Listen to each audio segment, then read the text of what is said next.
Hello and welcome back to my channel. My name is Stacey and I'm so happy to have you here.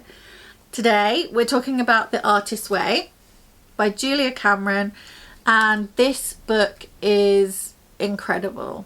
I obviously will link it in the description below. It's available at most booksellers. It's huge. It's like multi-million copy worldwide bestseller. This is the hardback version. There is a paperback version that's more like red and yellowy, so it might look a bit different to this. And there's lots of workbooks and stuff like that. We will be having a little chat about this today because I'm feeling like I need it. Long story short, I am feeling, I don't know if it's I guess it's not the time of year actually, because autumn is my kind of time of year. I'm one of those basic girlies who loves to like have a coffee and little twinkle lights on and the house decorated for autumn and all of that. Like, I love this time of year. So I don't tend to feel like I am now very much this time of year. I tend to see this time of year as like another new year, like a fresh start, and I think that comes from like the back to school feeling of it all. And so this feels I'm feeling very uninspired, and I don't know if it's like world events or whatever. I'm just feeling a bit bleh, and I need something. So I bought this book beginning of this year, and I started it the beginning of this year. I never got all the way through it, but I have always done morning pages since then. I just haven't done all the other bits and bobs that go with it. So I'm restarting it, and I thought I'm going to give you a little chat about it because this book is for everybody in the same way that creativity is for everybody, and that play is for everybody. So I think it's really, it's such an amazing tool. And I thought if you guys are feeling the same way I am, or similar, or even not, but if you just want to try something new that is very beneficial to you and your mental health, hopefully, can't speak today, hopefully, I think it's something that you will benefit from. So I wanted to share it. It's really important that I mention the fact that the author Julia Cameron writes about a creator, the great creator, and she talks about God. She does not specify which God, and she when she talks about the great creator, to me it reads as more of a spiritual great creator. So I see it as kind of like Mother Nature, because I'm not religious, but it may be, I don't know. I wonder, when I read it, I'll be honest, it was a bit jarring seeing the word God, because I didn't expect that in there because I'm not religious. I wasn't expecting to see it. So I just to give you a heads up, it does say God. Now she says that you can use it as an acronym, and I can't remember what the acronym is, but she makes it very clear that it doesn't have to be religious or even spiritual if you don't want it to be. And I don't use it in that way, and I found huge benefits from this book. So just to be clear, I just wanted to warn people, purely because I found it quite jarring when I read the book to start with, and I wish that somebody had told me that, just so I knew what to expect, basically. One of the reasons I think this book has had such a profound impact on so many people is that, and it's not dressed this way, but this is like inner child work and play therapy all in one, in my experience.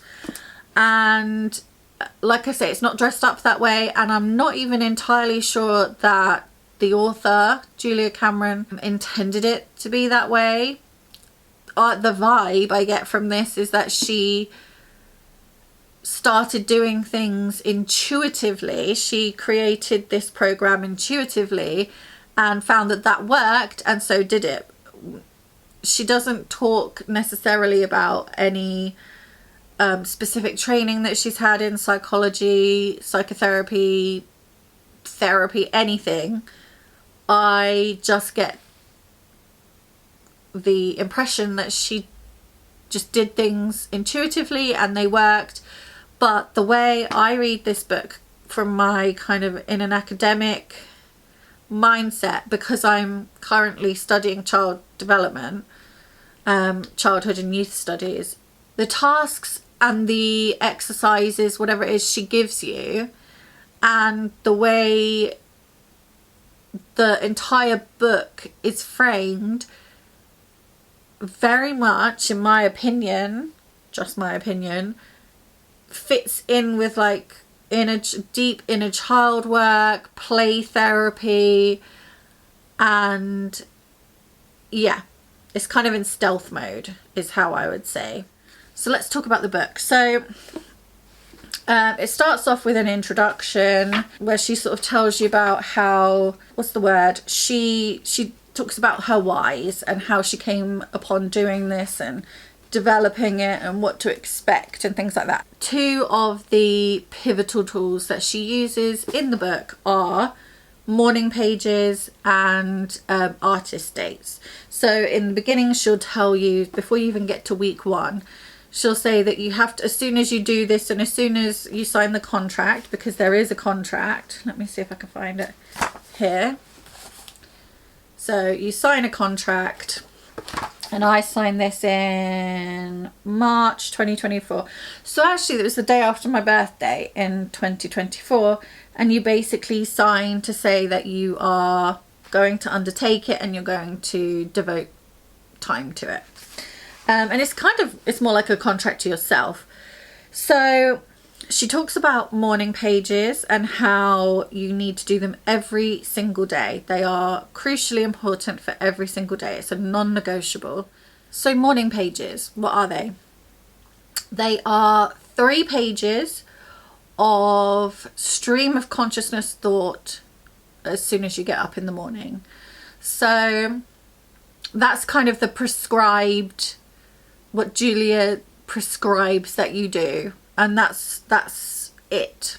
So there's no wrong way to do them, but that's what she says to do. That's part of the program. For morning pages, I started in this book here, which is an A5 notebook that I originally was going to use as a journal, and then it ended up as morning pages. I found myself not having enough space to write in here, so I now use this A4 pucker pad. You might think Stacey as somebody who has made it very clear on her channel how much she loves stationery. Why are you using a pucker pad for your morning pages? So for me, well, Julia says that there's no wrong way to do it, but she says that morning pages are not meant to be read by anybody else, and they're not even meant to be read by you for at least the first 8 weeks of the program. I don't tend to go back and read them. I mean, I could not tell you what's in here. It's just a load of rubbish. And the same for my newer pad. I think for me, I don't use it in the way that I use a journal, where for a journal I find that I use it in a more reflective practice, whereas morning pages are just meant to be stream of consciousness. So sometimes you'll say, I'm sitting in the living room with the dog, there's a candle, like just whatever comes into your head. And sometimes I'm describing dreams I've had or just random thoughts. It's like a lot of it is just gibberish. If you read it back, it won't make sense in the way that my journal would make sense. So I don't feel the need to make it pretty. I don't feel the need to make it just appealing. I don't like, it's just screw. I don't write. I mean, I write with this pen, which I got from, I want to say Temu. It's like a 0.5, but it's like a really wet pen, if that makes sense. It's so easy to write with. And the reason I do that is because I find the reason I went from an A5 to an A4 was because I found I had so much to write and I needed more space. So I do 3 pages of A4 instead of A5. For me, I use this pen because I can keep up with my brain with it, if that makes sense. It is supposed to be written by hand. I've talked about it in previous videos and I'm sure I've linked it, but the pen is mightier than the keyboard or something is a study that's kind of showed that there is a connection made when you write something versus type something.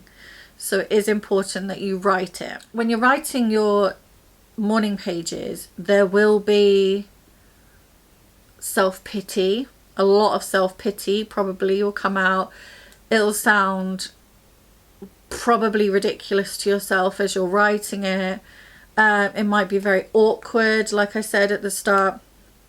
All of that's okay. And it's okay that if you wake up and you're just writing and you find that you're writing every morning and it's lots of negative stuff, Julia says in the book, that's okay, that's good, because you're getting it out. So the entire point, the long and short of it is, you wake up in the morning and before your brain properly wakes up, you're getting all of this kind of almost subconscious stuff onto the page and leaving it there for the day.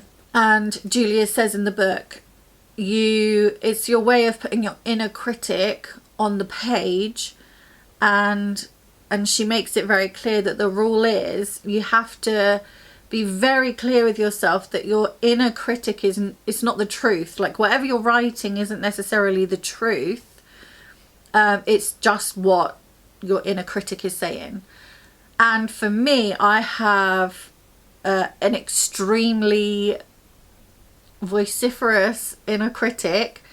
I come from a history of trauma and abuse, and I know I've spoken about that before, so my self-critic is loud, and I find that putting them on the page creates this distance. It's like a them. It's not me saying this, it's a them. And that's something that I've never had in the many years of therapy that I've had. I've never been able to distance myself from that as much as I have with morning pages. So that's crucial for me. And another way people use morning pages is like a brain drain. So you could even find yourself saying, oh, today I need to do this and this. I must remember to buy icing at the shop. I don't know.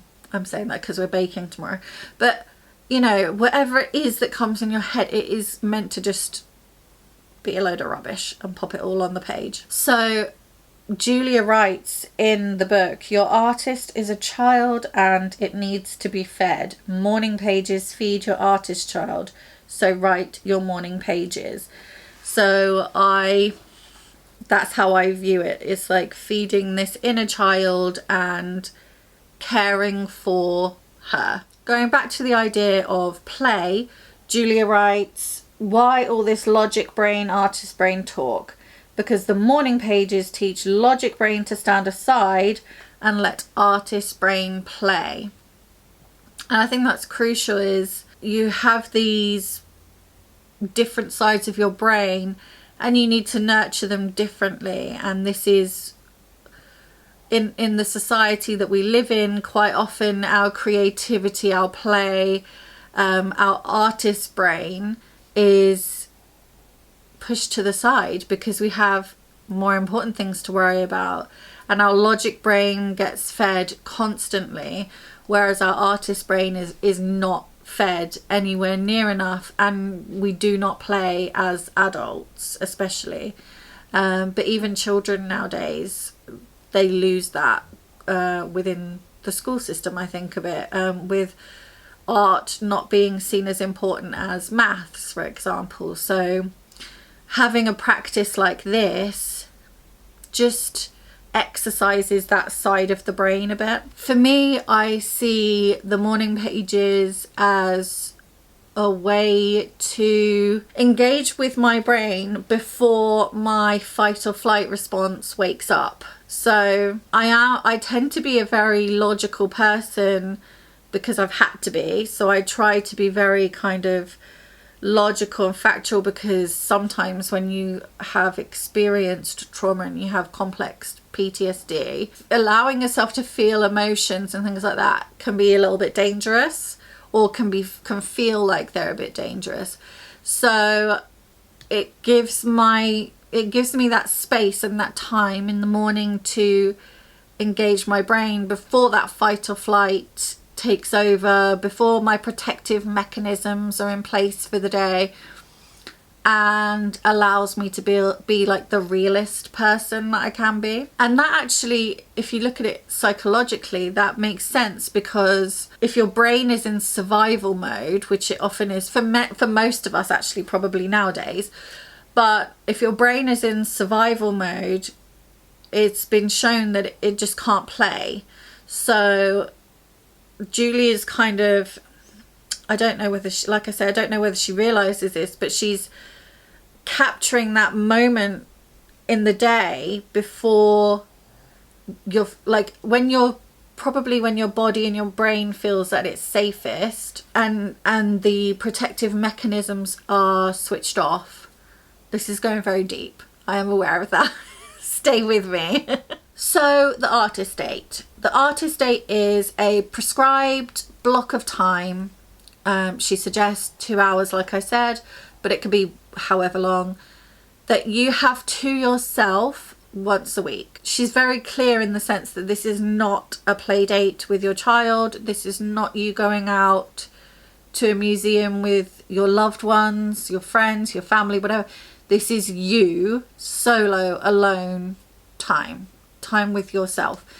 And the way I see it is, she talks about it in a way of like a play date, and I see this as a play date with my inner child.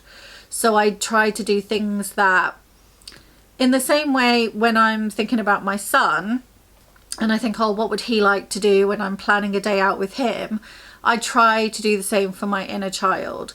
So for me, that's things like going to our local museum, going and sitting and people watching sometimes, going to bookshop, going for a nice walk somewhere. There's lots of different things. Like for me as well, like a trip to London. I find that, and that's obviously longer than a 2 hour, but like things like trips to London and things like that on my own, spending time on my own, I find myself re-energized by that. And that's the whole point of this, is that it's meant to re-energize you. It's meant to make you feel creatively fed. And Julie does sort of warn that this time will inevitably be encroached upon by life, because we know that's what happens. Life happens, and the first thing to go is the thing that is for you. I think that's often the case, isn't it? We're like, well, that's the least important thing out of the 6 billion things I've got on my list, so I'll not do that. She does warn against doing that. I admit it happened to me. I stopped doing them. I think the key is that inevitably life happens. So there will be things that come up that you cannot help, and you will end up cancelling some artist dates. I think realistically, it's, for me anyway, it's going to be about ensuring that yes, I will be able to cancel some, but that doesn't mean that's it. Because I do that. I'll stop doing something and then I will go, oh, well, that's it now. And I just don't book anymore. I think it's more important to say, well, things are going to happen and that's okay. Like, life does happen, especially when you're a mum. Like, things will come up that are actually more important, but I need to book another one ASAP after that. So yes, go to the beach, go to a gallery, go to an aquarium. Like, you don't have to spend money to do it. You can do free activities as well, and mostly I do that. Or I will go and sit in a cafe and people watch or whatever. Then you have the exercises. So you've signed your contract, you've started your morning pages, you've booked yourself in or taken yourself already on a 2-hour artist date or whatever it is you can manage. Then you start your exercises. So there's weekly exercises that you do. So that's week 1. And you've got week 1 and up to week 12. And she provides just more information. So you read through it. And then there will be small exercises for you to do. So in week 1, she talks about core negative beliefs. She gives you a list of, I'm not going to put it on here because I do not want to be taken down for copyright and things like that. So she gives you like a list of potential core negative beliefs that we probably all have at least a couple of. And then she asks you to identify what they are, and then she kind of like works you through them. Like positive beliefs, negative beliefs, and how they block you, and basically what you can do to unblock them. And then she gives you some creative affirmations, and you get to choose some that you want to identify with most and you want to use. And then she'll give you tasks for that week. They're not like overly taxing, but this is something that you need to commit to. And I've seen lots of people where they say like, oh, I didn't make it past, I think it might even be week 8, which is where I made it to. Maybe it's week 6, but one of the weeks is where you have to have like a complete detox. You're not even allowed to read and things like that, which is tricky. For me, I just say, just do your best. Do what you can. It's about how it suits you the most. I was one of those goody two-shoes at school in the sense that I just try and do it the way she says it. Like I just follow what Teach says. So I try to do it be as close to what she prescribes and intends as possible. I will say that I experienced some really amazing things last time I did this, which is what I just need some amazing things to happen right now. But I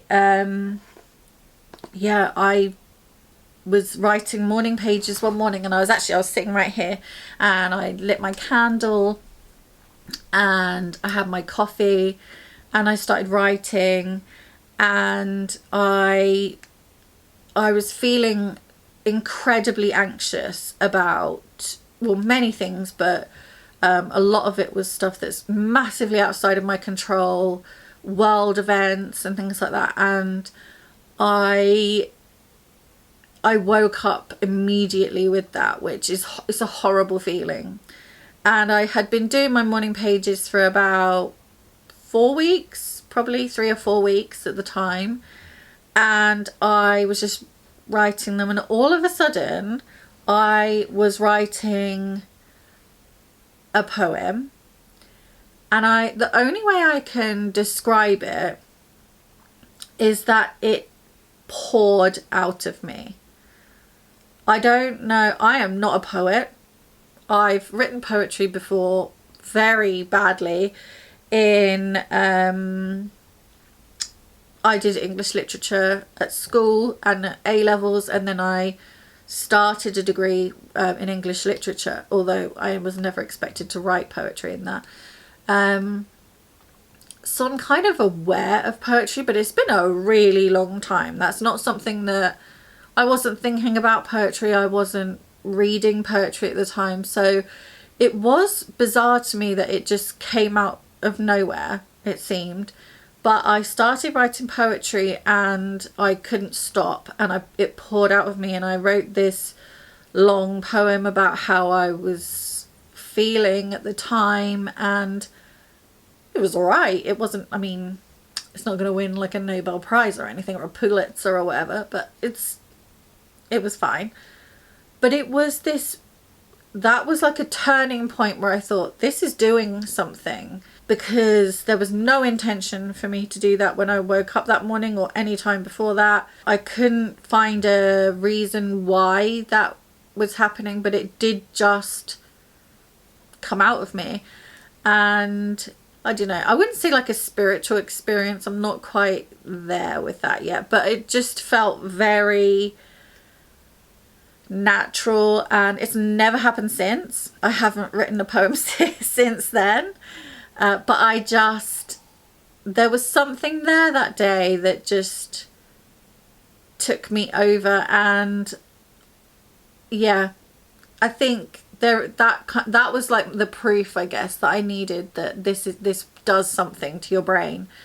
So whilst I don't guarantee that you're going to write a poem or anything like that, I think that that is quite a good example of just the unexpected nature of what comes out of this, and we will all have very different results. So I really hope that actually some people give it a go, because I think there's a lot in this book. Like, there's a lot of, like I say, intended or unintended psychological benefits of this. That's my logic brain going again, I guess. But there's something in this book that I think for everybody in this day and age, in the age of like a lack of creativity that we all need, a lack of play, that gives us this play again. And I really cannot recommend it enough. So I hope you enjoyed this video. I hope it's okay. I know it's very different probably from some of the other things that some of the other videos I've done recently, but I needed it, and I think some of you guys might need it too. So that's all for today, and I hope you have a wonderful week, and thank you all again so much for the support that you've shown me recently. I'm so incredibly grateful. And yeah, like, subscribe, comment, all of those things. And whilst I'm not an immediate responder, I do try to respond to every comment, so I will get back to you ASAP. Thank you guys. See you all next week. Take care. Bye.